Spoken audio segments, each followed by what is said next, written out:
Senior ANC leaders could be personally sanctioned by the United States of America.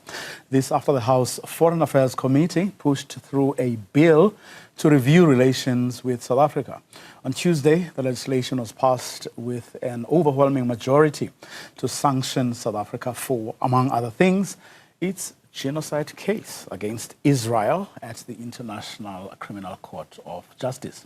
The bill, which was introduced in early April by Republican Representative Ronnie Jackson, has consistently called for punitive measures against the South African government's continued ties with China, Russia, and Iran.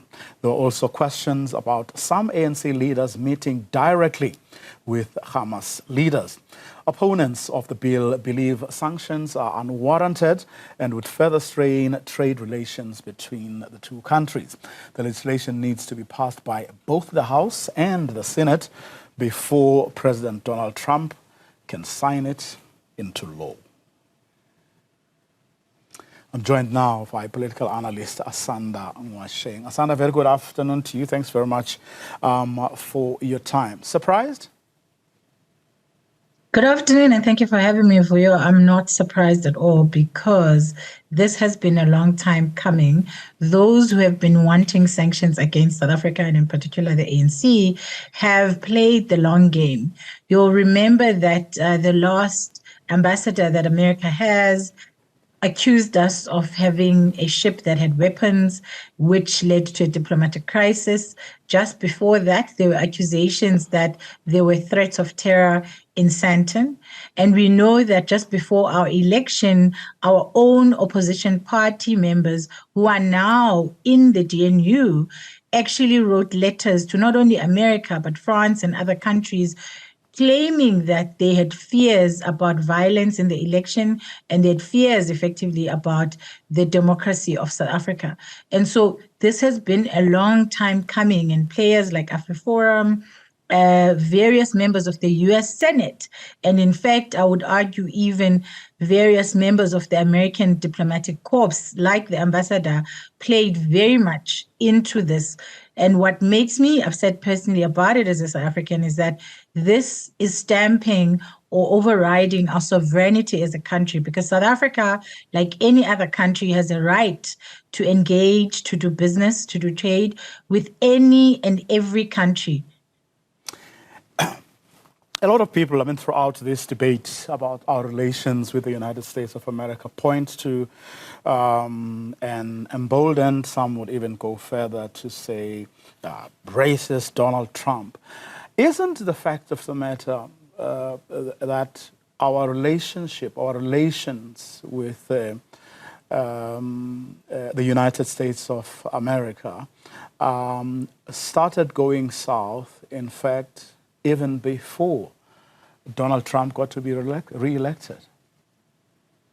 Well, our relationship with the U.S. has always been, a very tempestuous one, in the sense that, about sort of 10 years ago, I did a master's thesis looking into the U.S.-SA relations. And even then, one of the things that I noted was the fact that South Africa's relationship with Global South partners that come from its anti-apartheid movement, so partners like Russia, Iran, Palestine, always comes front and center when relations with America happen. In fact, you'll remember that Nelson Mandela, when he became the president, when he went, in fact, I think before he became the president, he went to the United States and he was doing a tour trying to convince the global, I suppose, stakeholders of the world that he was fit to govern and that he was going to bring peace to South Africa.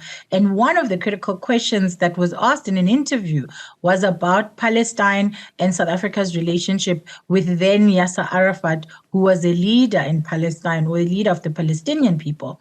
And this was something that, has been a conscientious issue, has been a controversial issue, I suppose, within American circles, that South Africa continues to have a relationship with the U.S., but also continues to have relationships with people that the U.S. considers enemies, whether you're talking the Yasser Arafat at the time, or you're talking about the Cubans as well, because we have a very clear and a very strong relationship with Cuba, which is a country that America also has its own negative relationship with and has had for quite a long time.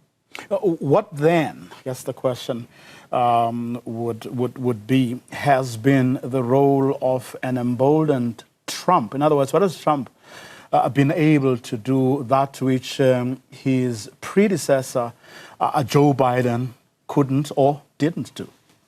In other words, the Trump factor, Well, I think its role here. I think that Trump has taken what was already kind of, not stable relations, and he's amplified the diverse aspects or the negative aspects or the points of contention within the South Africa-America relationship. We know, that we've got the white genocide myth, which was started by our very own AfriForum. At some stage, I would argue, was supported by even the DAs and the Freedom Front of South Africa. This is a narrative that has been built over time, and this is a narrative that also lived very much in the Twitter sphere, very much in the social media sphere, and finally found ground with Trump because, of course, he needed to showcase himself to be a president that was different to prior president. And South Africa plays a very critical role in potentially global power shifting institutions. So BRICS, for example, has the potential to de-dollarize the global economy. If BRICS countries come together, they do not need to use the dollar because within BRICS, there is no America and therefore no need to use the America as the basis of trade. And what this means is that the power, the strength, and the potential of the American dollar would be weakened. And effectively, America's power comes from multiple things. It comes from its military power, and it also comes from the fact that when the world trades, regardless of which part of the world is trading, they are doing it in dollars. And so if this ends, America's power is going to be weakened. And for the longest time, America has been able to use its soft power, so foreign aid, funding, trade relations, in order to support its own selfish interests. But what has happened with Trump is that he is not interested in soft power. He's using hard power. So he uses military might of America. He removes the soft power, he removes the funding, and he starts pushing countries towards ensuring that America gets what America wants. And unfortunately for him, South Africa is a country that has had long relationships with Palestine, as I've outlined, as far back as Mandela and even before. In fact, Palestinians actually trained some ANC cadres. And so this is a long-standing relationship, and part of why we've gone as a country as far as going to the Hague to try and get Israel to stop the genocide that is happening now against Palestinian people. And a lot of people are saying, and I do believe that myself, that South Africa is being punished for its stance against Israel and Israel's genocide in Palestine. And all that's happening right now is that America is using its every possible lever to attack us. But I do want to caution one thing, though, and say this, that it doesn't help us, Vuyo, when senior politicians who are alleged to have committed corrupt acts have their former employees, like Ace Magashule's PA, who then ran off to the US and then had to be extradited from the US and brought back by South Africa in order to tell us what happened with the alleged corruption of Ace Magashule. Cases like that do not help us at all, and I'm sure that those are the kind of cases that are going to be used to support the argument that ANC cadres who are corrupt need to be stopped from being able to travel or being able to go to the US. What also doesn't help, certainly from what you said at the beginning, was the political parties or entities that have been going to the United States, whether it's through visits, through engagements they've had there. Not that they don't have a right to have those engagements, but I want us to separate between at least two of them in the little time that we now have left. And on the one hand, I want us to talk about your democratic alliances, your FF pluses, who are part of the national government, the government of national unity, but who have said certain things, who have made their views clear about their attitude towards America and often their approval of some of the things that get said or done there. And another group that would constitute your Afro-forums and your solidarities, who have been unashamed of the stances that they have taken and how they see what America has been doing as, in fact, probably a good thing to get the ANC to where they would want it. Well, I mean, if you know and you understand South African history, you'll know and understand that we have a white population that was dispossessed when the end of apartheid came. And what this meant was that people who previously had power, people who previously could determine the future of South Africa and determine the kinds of relations that South Africa would have, no longer had that power. And what they've done, these people who are formerly entrenched in leadership of South Africa, they've used the power and the connections that they have from when they were in power during apartheid as groups of white people, and use those global connections to influence, to seek to influence, to shape, and to change the ways in which South Africa engages. So you'll see, for example, that the African National Congress says that, you know, we are for the people of Palestine. Palestine has been recognized as a country and, in fact, has representation in South Africa, and that has been the case since 1994.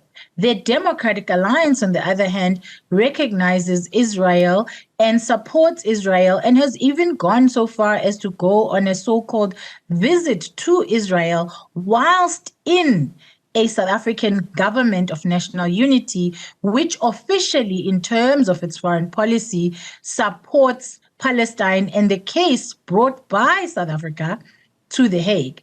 And so these are the issues at hand, that you have people who previously had power who are refusing to be in a position where they do not and cannot determine the kind of relationships that South Africa and South Africans can have. You also see this, Vuyo, in how the DA invests a lot of energy and time in having South Africans who no longer live in South Africa be able to vote and have their stand, because those people are one of their biggest constituencies. And a lot of these people, not all, but a lot of these people left South Africa in 1994 and soon after that because they could not stand to be part of a South Africa that was run by a black government. And so we cannot remove the issue of race. We cannot remove the issue of the legacy of apartheid continuing in these actions that we are seeing now. It is effectively those who have been dispossessed of power